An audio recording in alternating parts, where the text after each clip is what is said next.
Olá, meus amigos da Rádio Espiritismo BH.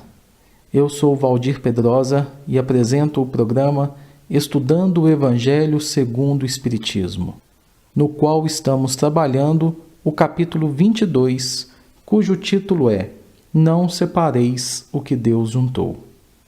No programa de hoje, iremos falar um pouco mais sobre o Evangelho de Jesus segundo Mateus, em seu capítulo 19, versículos 3 a 9, onde o evangelista registrou da seguinte forma, abre aspas, Então chegaram ao pé dele os fariseus, tentando-o e dizendo-lhe, É lícito ao homem repudiar sua mulher por qualquer motivo? Ele, porém, respondendo, disse-lhes, Não tendes lido que, no princípio, o Criador os fez macho e fêmea, e disse, portanto, deixará o homem pai e mãe, e se unirá à sua mulher, e serão dois numa só carne? Assim, não são mais dois, mas uma só carne. Portanto, o que Deus ajuntou, não o separe o homem. Disseram-lhe eles, Então, por que mandou Moisés dar-lhe carta de divórcio e repudiá-la? Disse-lhes ele, Moisés, por causa da dureza dos vossos corações, vos permitiu repudiar vossas mulheres. Mas, ao princípio não foi assim. Eu vos digo, porém, que qualquer que repudiar sua mulher, não sendo por causa de prostituição, e casar com outra, comete adultério. E o que casar com a repudiada, também comete adultério. Fecha aspas. Bem, meus amigos, nós dividimos essa passagem para facilitar o nosso estudo. Na primeira parte temos, Então chegaram ao pé dele os fariseus, tentando-o e dizendo-lhe. Bem, então quer dizer naquele tempo, naquela oportunidade. A expressão chegaram ao pé dele nos faz lembrar que só chegamos até o pé de alguém, isto é, ao campo de ações e reações das criaturas. Nós não temos acesso aos sentimentos e pensamentos de ninguém. Por isso, o Mestre nos aconselha a não julgar. Os fariseus que questionavam Jesus eram pessoas influentes naquela época. Eram tanto políticos quanto religiosos. Eram também inimigos de Jesus. Falavam e não faziam. Tanto que, com o decorrer dos séculos, a palavra fariseu passou a ser sinônimo de hipócrita. E eles tentavam Jesus. Precisamos lembrar que nós também somos tentados ou somos tentadores, dependendo da situação em que nos encontramos. Até quando não fazemos nada, tentamos os outros com o exemplo da preguiça. Já pensaram nisso? Quanto mais evoluída a criatura, mais tentada ela é. Tudo podendo na terra, Jesus foi o mais tentado neste mundo. Podemos citar como exemplos o fato dele ter sido desafiado a transformar as pedras em pães no deserto, ou a descer da cruz no Calvário. E os fariseus tentavam Jesus e diziam-lhe, quer dizer, eles falavam a Jesus a respeito do que eles já sabiam, mas adulterando o ensinamento. Por isso se trata de uma tentação. Eles tentavam pegar uma brecha para colocar Jesus em situação difícil, em uma situação constrangedora perante o público. Na segunda parte da passagem, aí nós temos a pergunta dos fariseus. É lícito ao homem repudiar sua mulher por qualquer motivo? Quer dizer, é permitido, é autorizado o homem fazer isso? Claro que essa pergunta se baseava nas leis de Moisés. E é interessante quando eles perguntam em relação ao homem. O homem, a história mostra isso para a gente de forma inequívoca, sempre procurou legislar em causa própria. Não seria o caso da gente se perguntar, e se a situação fosse oposta? Repudiar sua mulher significa rejeitar a sua mulher.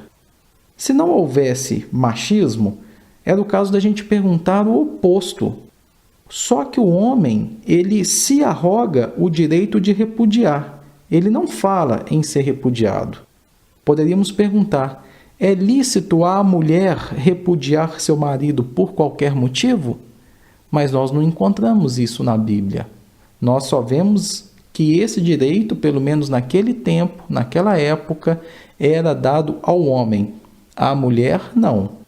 E isso era uma permissão concedida por Moisés em apenas alguns casos, conforme consta no capítulo 24 do livro de Deuteronômio, versículos 1 a 5. E o homem não podia repudiar sua mulher por qualquer motivo. Nessa ampliação de causas, inclusive, podemos dizer que se encontra o verdadeiro móvel da tentação. Na terceira parte da passagem, temos a resposta de Jesus. Ele, porém, respondendo, disse-lhes: Não tendes lido que aquele que os fez, no princípio, macho e fêmea os fez? É a primeira parte da resposta. Então, embora tentado, e isso aconteceu várias vezes no Evangelho, o Nazareno nunca deixou de responder à altura. Quando Jesus lhes disse, foi para desarticular a armadilha que as trevas lhe haviam preparado. E ele responde citando o livro Gênesis, de Moisés. Não tendes lido? Olha, é uma pergunta que ele faz aos fariseus que estavam cansados de saber sobre esse assunto. Deus criou no princípio macho e fêmea. No princípio, no ato da criação do princípio inteligente, da mônada espiritual, é quando o espírito sai das mãos do Criador, simples e ignorante, conforme aprendemos em O Livro dos Espíritos de Allan Kardec. A expressão macho e fêmea os fez nos remete ao fato de homem e mulher, com obrigações diversas, mas com direitos iguais. Isso quer dizer que ao homem e à mulher cabem gêneros de atividades diferentes, de acordo com as tendências de cada um, e assim ambos se completam e se ajudam em sua evolução espiritual. E Jesus continua a sua resposta. E disse, portanto, deixará o homem pai e mãe, e se unirá à sua mulher, e serão dois numa só carne. Bom, vamos prestar bastante atenção na lição que o Senhor está nos proporcionando. Deixará o homem pai e mãe, quer dizer, reduzir a influência. Não quer dizer que o filho ou a filha deixará de prestar qualquer assistência aos seus genitores. Não, não é isso. Vai reduzir a sua influência, vai, digamos assim, colocar em segundo plano o pai e a mãe. Por quê? O lar dos pais, minha gente, já está constituído, já está consolidado e por isso mesmo carece de menos cuidado por parte dos filhos. Vejam bem, não quer dizer que os filhos não devam prestar assistência aos pais. Devem. Isso é obrigação dos filhos, obrigação filial. Mas, à medida que os filhos constituem um novo lar em função do matrimônio, reduz-se essa influência, esse cuidado com o lar dos seus genitores, porque esse novo lar que está sendo criado, ele, de certa forma, exige toda a atenção dos novos cônjuges. Por ser novo, pede constante vigilância e contínuos reajustes. É normal. Tudo é novo e, por ser tudo novo, traz experiências novas para o novo casal. Isso acontece tanto com o filho em relação aos pais, quanto com as filhas em relação com seus pais também. Ou seja, acontece com ambos. Sai da casa dos pais e vai constituir um novo lar, uma nova casa, uma nova família. E na sequência vem a passagem: e se unirá à sua mulher, quer dizer, colocar-se ao lado, comungar a vida e suas experiências, unir para o que der e vier, como se diz popularmente, tanto para os dias alegres quanto para os dias tristes, para o sofrimento, para o prazer, para o trabalho, para o lazer, na saúde, na doença. Quer dizer, um lar bem estruturado constitui uma esperança de êxito, de compreensão e de felicidade para os futuros filhos. E serão dois? Sim, são dois espíritos, duas almas distintas, com evolução e bagagens próprias e ao mesmo tempo diferentes entre si. Por muito que se amem e por muito que se entendam, que cooperem um com o outro, serão sempre dois espíritos. Mas Jesus fala, serão dois numa só carne. Ora, carne simboliza o elemento material, a vida terrena com as suas implicações. Nisso, o casal deve andar plenamente de acordo. Para tanto, um ou outro, isto é, o marido ou a mulher, dependendo da situação, deve ceder. Não podemos nos esquecer de que não há união sem renúncia de uma ou de ambas as partes. Na sequência do ensinamento temos: assim, não são mais dois, mas uma só carne. Portanto, o que Deus ajuntou, não separe o homem. Quer dizer, em vista do exposto, no campo dos interesses materiais ou naquilo que tange à vida física, não são mais dois, mas uma só carne. Havendo boa vontade e disposição de renunciar, o casal terá menos dificuldade para acertar os ponteiros das horas de suas vidas. Uma só carne significa igualdade de pontos de vista, sintonia na conduta, vida a dois em estreita e produtiva colaboração. Dá a entender também que, embora sendo dois espíritos distintos, podem eles, marido e mulher, caminhar para a afinidade, dando origem agora para casamentos afins no futuro mais ou menos remoto. Tudo dependerá, repetimos, de boa vontade e disposição nesse sentido. E Jesus parte então para a conclusão, que na verdade nos pede muita reflexão. O que Deus ajuntou, não separe o homem. Olha, tudo o que acontece tem um motivo. E a lei de causa e efeito, ela sempre age baseada em um motivo atual ou remoto. Qualquer união aqui na Terra tem uma razão de ser, tem uma necessidade, tem um motivo. Devemos levar em consideração também os filhos que virão de tal casamento. Tudo obedecendo a compromissos anteriores à presente reencarnação e de ordem espiritual. A união matrimonial é, sem dúvida alguma, um ato de repercussão no mundo material e no mundo espiritual.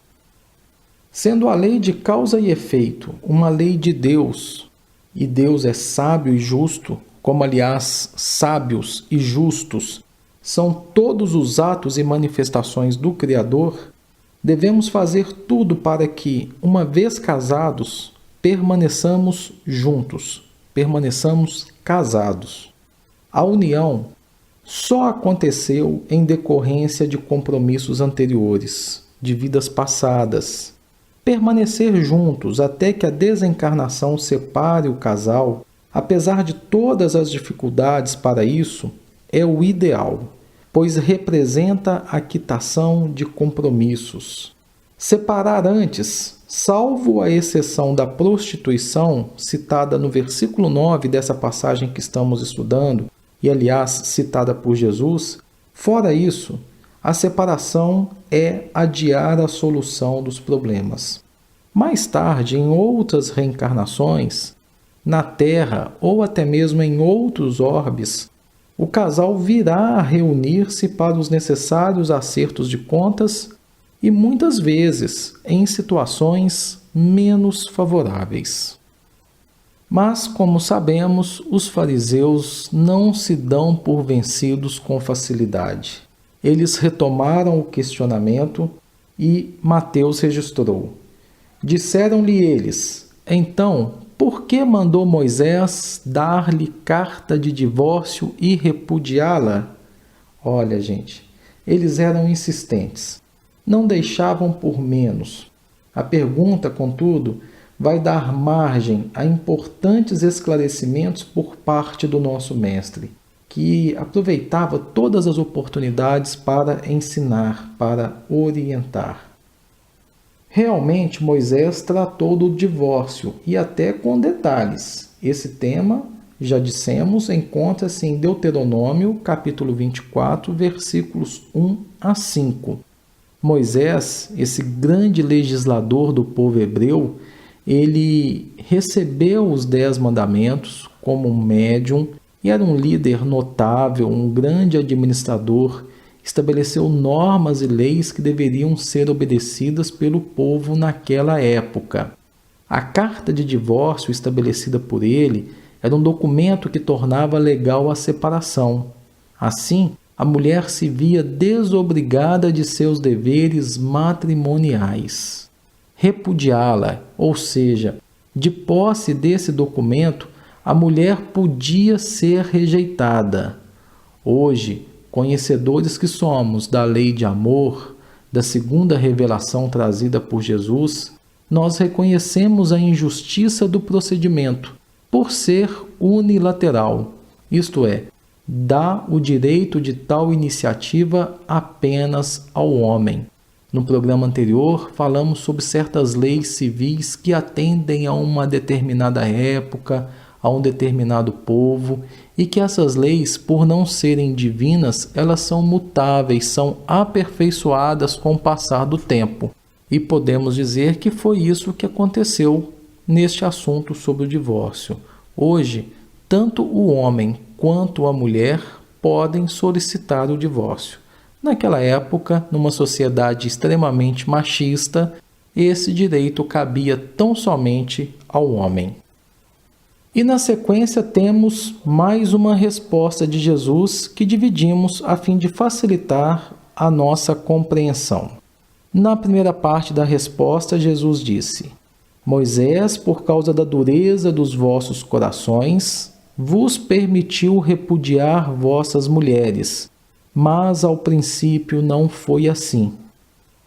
Bem, quando Jesus fala em dureza dos vossos corações, podemos entender que o Mestre se referia à dureza dos nossos sentimentos, uma vez que coração duro significa sentimento insensível.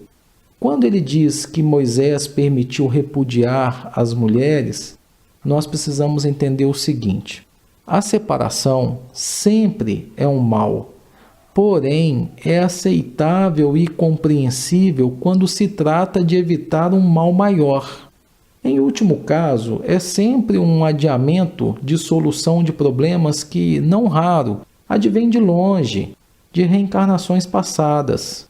É um adiar de fatos que, fatalmente, voltaremos a viver onde, quando e como não sabemos, mas, de certo modo, em situações menos favoráveis. O divórcio, como diz Allan Kardec, vem apenas separar aquilo que de fato já está separado. quando o casamento não é regido por laços de afeição, de amor, de responsabilidade, recíprocos, isso chega a uma situação insustentável. Então, ao invés de piorar a situação, podendo chegar até mesmo a vias de fato, agressões verbais, agressões físicas e às vezes até em homicídio, é melhor o divórcio. O divórcio é sempre um mal, mas dependendo das circunstâncias, é um mal menor do que aquele que poderia ocorrer. Depois o mestre diz: mas ao princípio não foi assim. De fato, não foi desse modo no princípio. Enquanto a criatura era menos racional, menos materialista, menos presunçosa, menos intransigente. Enquanto tinha em seu coração um pouco de humildade para admitir que também poderia errar. Enquanto havia um pouco de misericórdia no seu íntimo. E por fim, Jesus termina a resposta dizendo: eu vos digo, porém, que qualquer que repudiar sua mulher, não sendo por causa de prostituição, e casar com outra, comete adultério. E o que casar com a repudiada, também comete adultério. Bem, vamos tentar entender um pouquinho isso aqui. Quando Jesus diz que qualquer que repudiar a sua mulher, ele está dizendo aqui que não há acepção de pessoas. Pode ser você, pode ser ele, pode ser ela. A lição é para todos. Repudiar a mulher é rejeitar, é abandonar. E ele diz que não sendo por causa de prostituição. Bom, prostituir quer dizer muitas das vezes, dependendo do contexto, desmoralizar, aviltar. A finalidade principal do casamento é contribuir para a continuidade da espécie humana, abrindo as portas da reencarnação para os espíritos que têm necessidade de dar prosseguimento à sua evolução e com os quais o casal está compromissado. Ora, se a razão precípua das núpcias foi comprometida, torna-se compreensível e até mesmo aceitável a separação.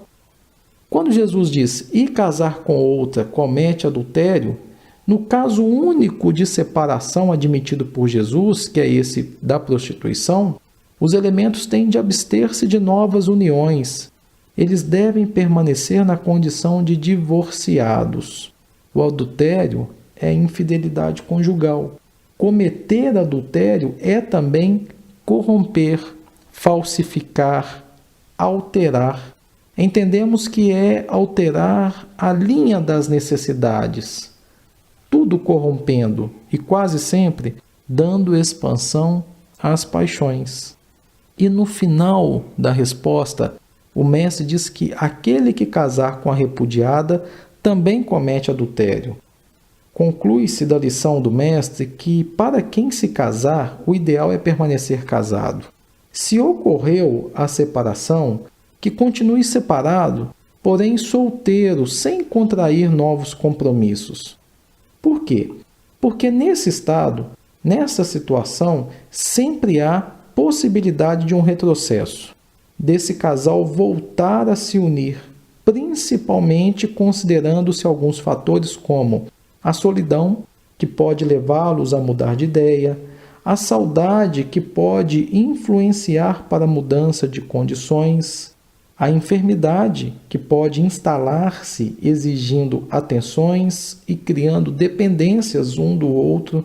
Isso tudo pode alterar sensivelmente os temperamentos do casal e existem também outros fatores ainda.